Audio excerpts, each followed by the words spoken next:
Hey, Jerry Heron, Liberal to Red Pill, and 5th of July, 4th of July weekend is over. 2022, 4 years since I did my first video, and I thought I'd just do a quick recap. I'm not sure I'm going to keep doing this every 4th of July weekend, but it's so interesting going back and looking at them and seeing where I was politically in my head and my opinions and things that were happening, and then sort of, comparing them until what's happening today. And the first one was the Walkaway campaign, and I have to credit Walkaway campaign for getting me into doing the sort of political coming out videos, and that was 2018 because the election was 16, Trump was inaugurated 17.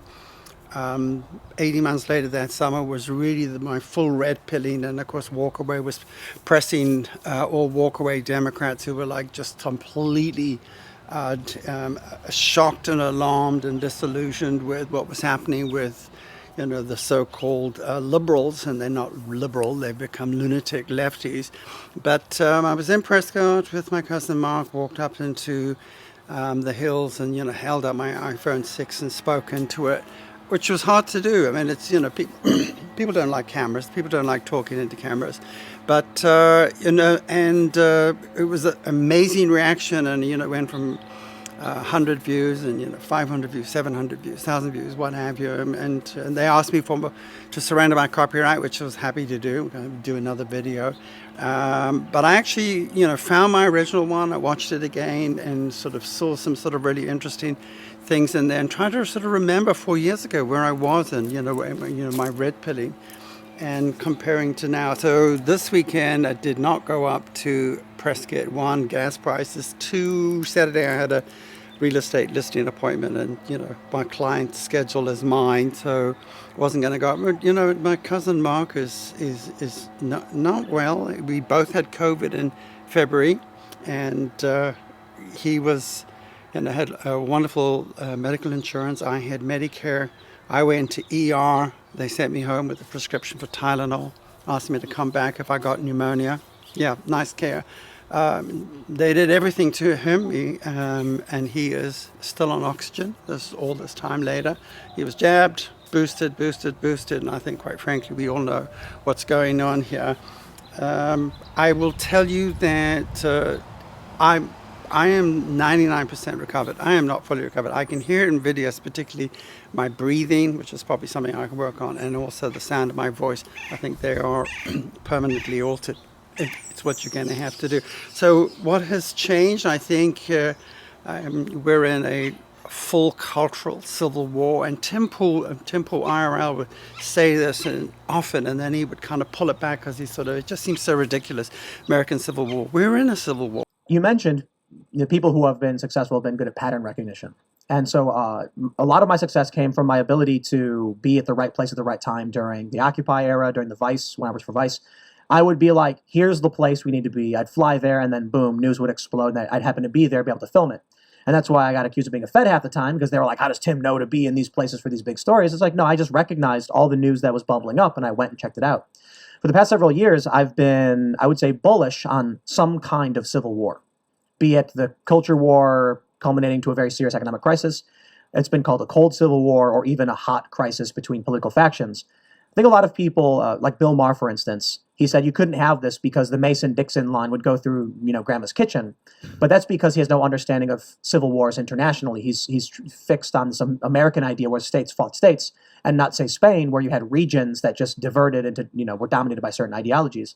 So I've had a lot of people tell me I'm wrong every step of the way, from the start of the street battles, from even Occupy Wall Street that I experienced, into the battle for Berkeley, where you had Antifa, Proud Boys. And it got particularly bad where we're still seeing some of these battles. I don't know if it'll escalate beyond that. But the culture war, the ideological rift, the wokeness, the anti-woke is at the highest point of government. It's in the military, it's in the federal government, it's in the presidency, it's in the opposition to the presidency, it's in Congress. You've got woke policies, trainings happening in federal government. And then I still have people say to me, Tim, you're wrong. There will not be a civil war, could never happen here. And now we're at the point where they're still saying it. And then I mentioned January 6th. Like if these people on the left say Tim's crazy for thinking this, now I just respond with, On January 6th, a bunch of right-wing people stormed into the Capitol. A lot of them bumbled in, mind you. The cops opened the doors. But what would you say about that? And then they go quiet. Finding very, very hard to save our civilization. And I call it the five West civilizations: United States, United Kingdom, Canada at the moment, Australia, New Zealand. I think, quite frankly, New Zealand has probably gone. Australia has definitely, gone way beyond where it should have been for a free, democratic society. And Canada with Justin Trudeau is just beyond the pale, and it's like we're slowly surrendering. And I got Douglas Murray's new book out, The War on the West, and reading that, and he just has this wonderful way of putting into words what really we've all been seeing, what we've all been witnessing, but not maybe understanding. And this sort of, you're not allowed to be racist. And quite frankly, to me, it's like you're entitled to your free thoughts. You're entitled to your free opinion. You can't, it makes a difference when you put them into action. And if you discriminate on what that you can't do, you can't tell people what their thoughts should be. And that's what the left has been done. And I really call them, the dictator Democrats. They really become real fascists and dictators. But, Douglas, very clearly illustrates how, that you are not allowed to be racist except against white people. Anything white, anything European, anything from the hundreds and hundreds of years of European civilization struggle, and can criticize anything that the Europeans have done, with technology, with engineering. And, I'm sorry, we were a culture that was way ahead of other cultures. And all of a sudden, everyone white is on board with this, prejudice against white people, against Europeans, against. And so it is in the case of the West, that since historically the West has been predominantly populated, not entirely, but predominantly populated by white people. The assault on the West has to include, and now does include, an extraordinarily ugly and increasingly ugly assault on white people, whereby in societies which quite rightly abhor racism, the only group of people against whom racism is completely acceptable has become white people.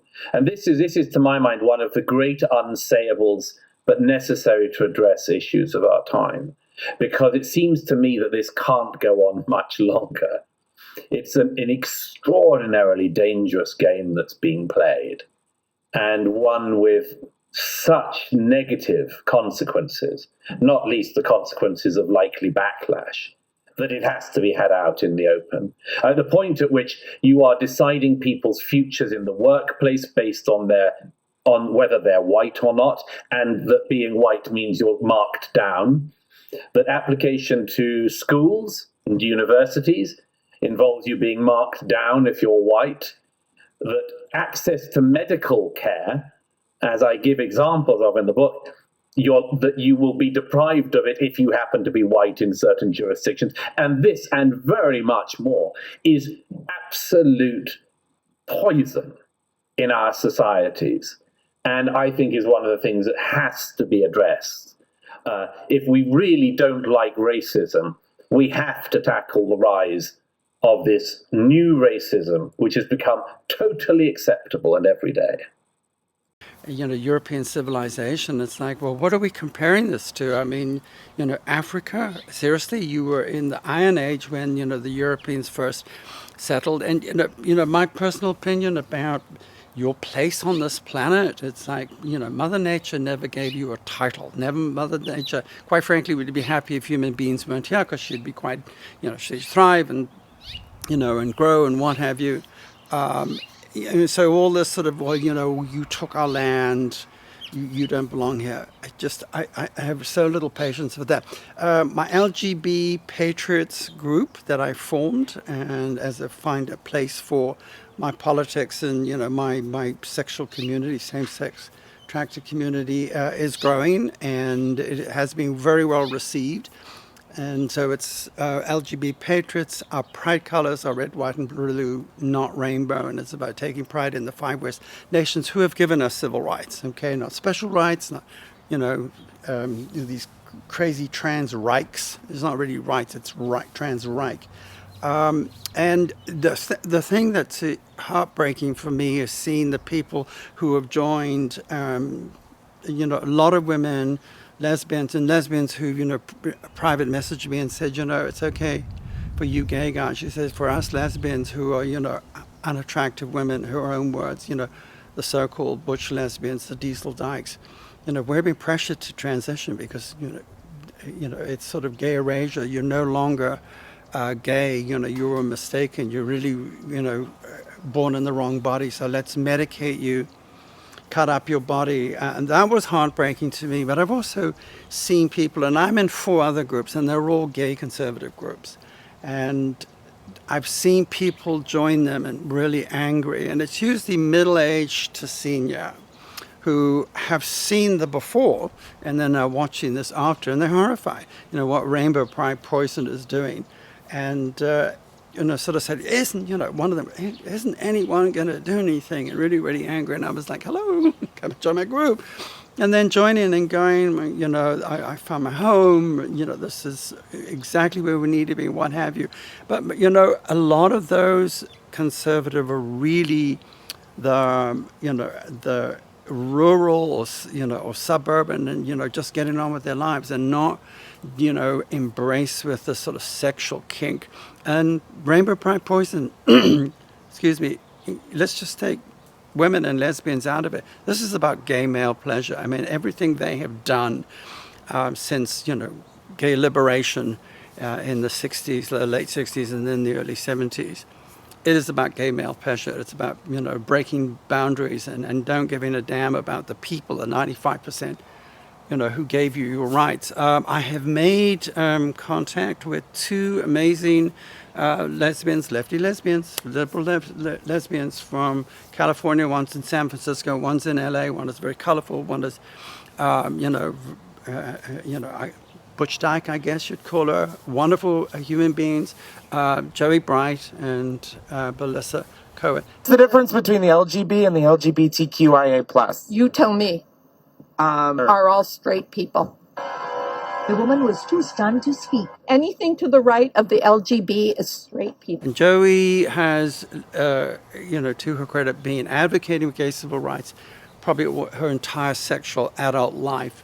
And she can remember in the 1990s these little big pharma Twinkie men in little suits coming around to the lesbian bars and giving out free testosterone. And she was the one who, put me on to check out Planned Parenthood, check out the website, word search testosterone and see what they're doing. This is a client base that's 100% women and they're giving testosterone to women. So they're on board with this, gender ideology, this, gender conversion nonsense, and it's a plague. It's really become a plague. And Joey made a comment recently. She went to speak for 5 seconds on a microphone against a bill that, this Wiener character who is all about gay male pressure is pushing through. And I think it was the age of consent. Maybe it wasn't, because the age of consent was he already managed to bring that down.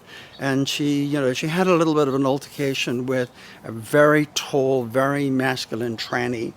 And, and she commented to me and she said, when you look in their eyes, you can see the hate for older lesbians, and she keeps referring to herself as this elderly lesbian, which I find very funny.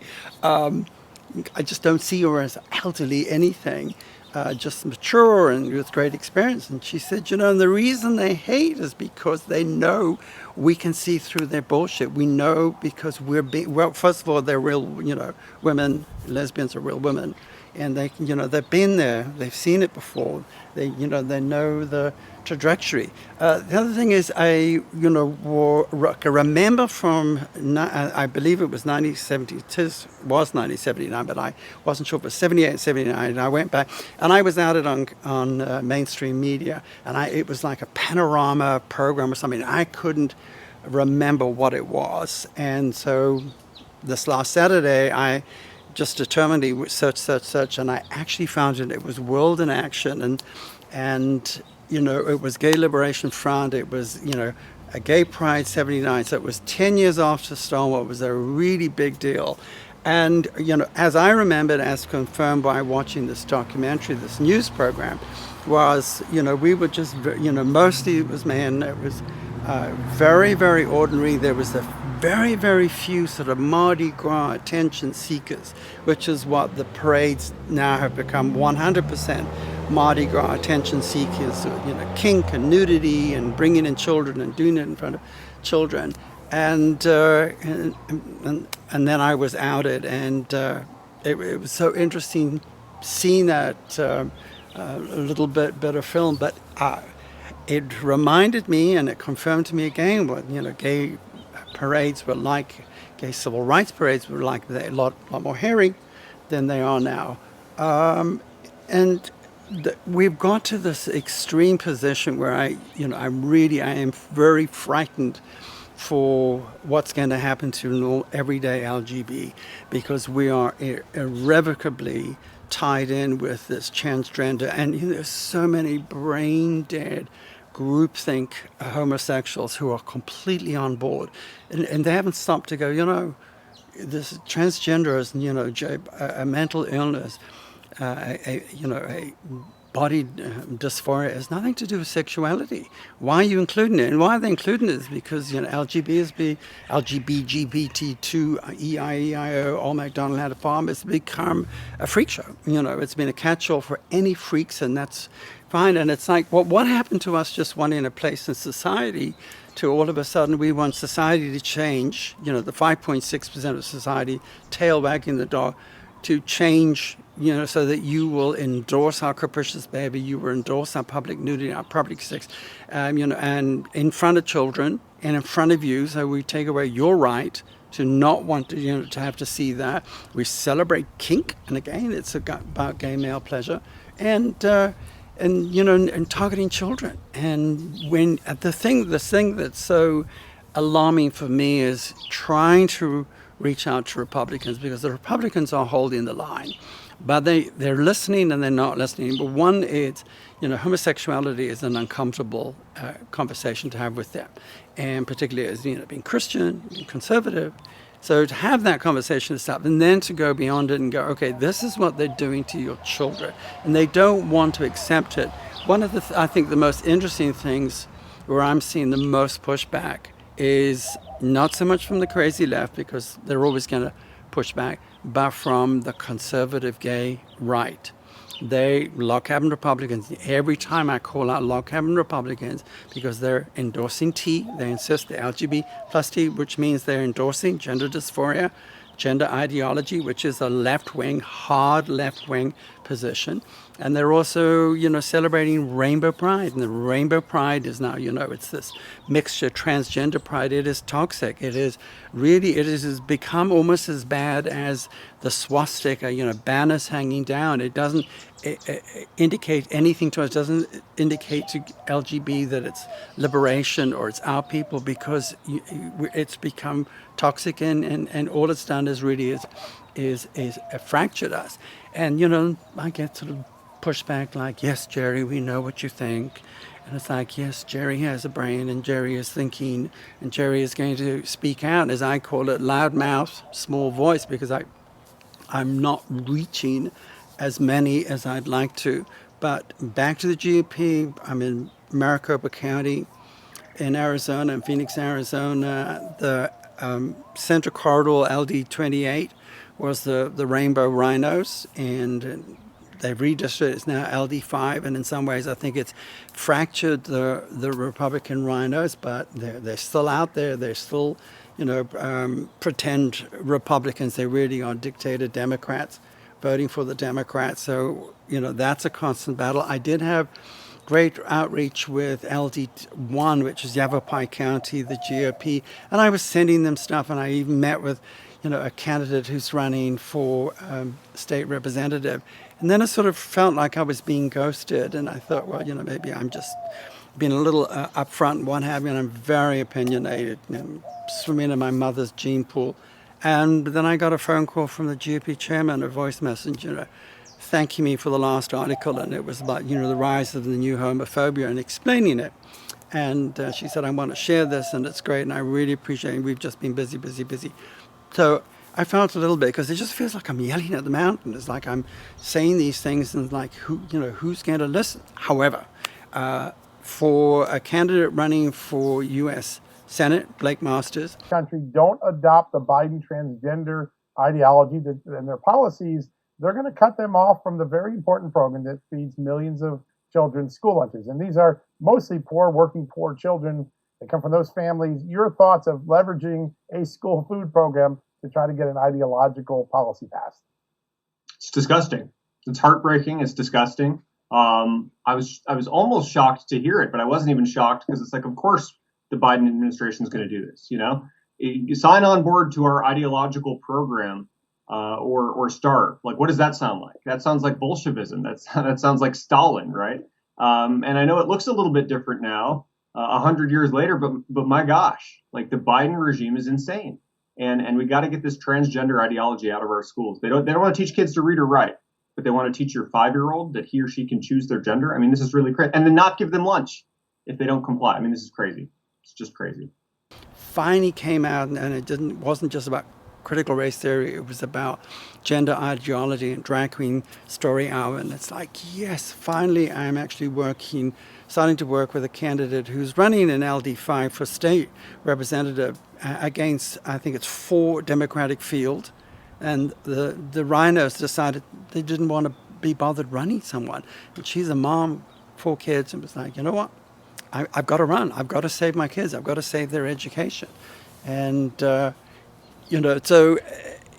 that's been encouraging. And it's so interesting for me because I'm still a, red-pilled liberal.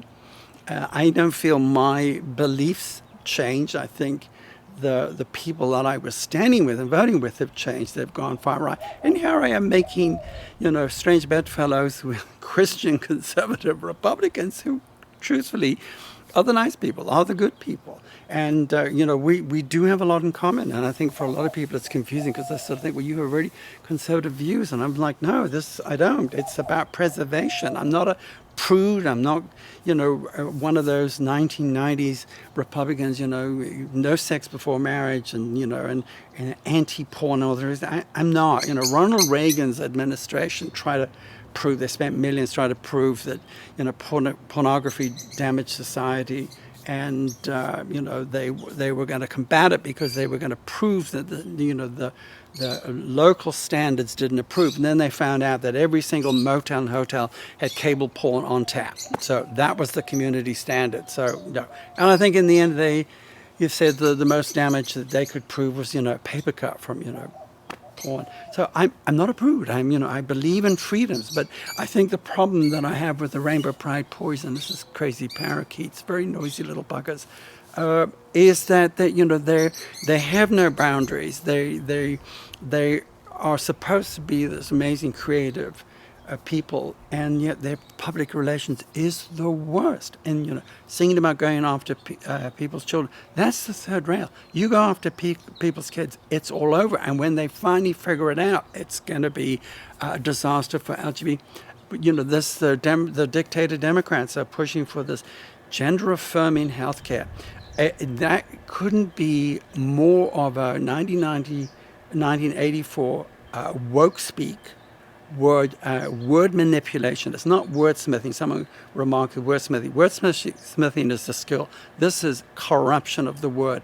There is no gender-affirming healthcare. It's cutting up young bodies in experimental Dr. Mengele, Dr. Frankenstein experiments. And these kids are not going to survive. And why do I care about other people's kids as a single, childless gay man?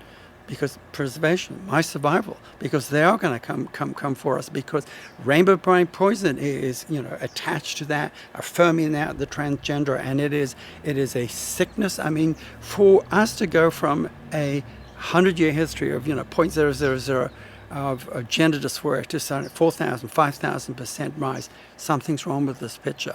But I do believe there is going to be a November red wave. I think we're going to wipe out the Democrats. My concern is pendulum swings, and let's see what the GOP does with their success. And I think, quite frankly, as history has proven, they're not going to handle it well. And the fault line that I see is this Berlin Wall that the Christians are building right across America, and I see it all the time, to the point where I'm just so sick of God this, God that, and I saw a post and it was Jesus 2022, and I'm like, I didn't know the dead guy was running, and then I get pushback, and they go, well, where do you see God this, God that? And I was like, Steve Bannon, he's got the picture of Jesus Christ, the Sacred Heart, and he starts it, the year of our Lord, blah, blah, blah. It is 4 July, the year of our Lord 2022. You're in the War Room. This is our annual July 4th. He's pushing his preferred religion. And then you go in Arizona, you go to any of the GOP debates or any of the forums, and they start with a prayer, and everyone has to bow head. I'm an atheist, and I'm sorry. This is a country where you could choose to have religion or choose not to have a religion, and it almost feels like the Republican push for success is about a Christian theocracy. And we know from history how destructive any sort of religious theography, and we know we have examples in the Middle East of how destructive it is. So I think in the end, I think they're going to not handle this success well. I certainly see in the forums, in the conservative forums, straight forums, there is a lot of gay hate. Some of it old-fashioned, some of it. I look at it and go, yeah, I can understand why, because you're looking at Rainbow Pride, you're looking at Drag Street Tory Time, you're looking at the most egregious intrusions into your life, and I'm trying to get you to separate that from LGB, and I'm having a hard time. I will tell you, this last Pride Month, I have seen that, but I've also seen so much pushback from LGB with like, what, I'm sick of this. I'm so sick of all of this. Joey Bright's gone out and, photographed the, lesbian parades, the gay parades, and it's horrifying, and it's really emotionally very shattering to her to see what's happened to the lesbian community. And, she photographs incredibly well. She's a media person, and here's a throuple, this is a new thing, throuple.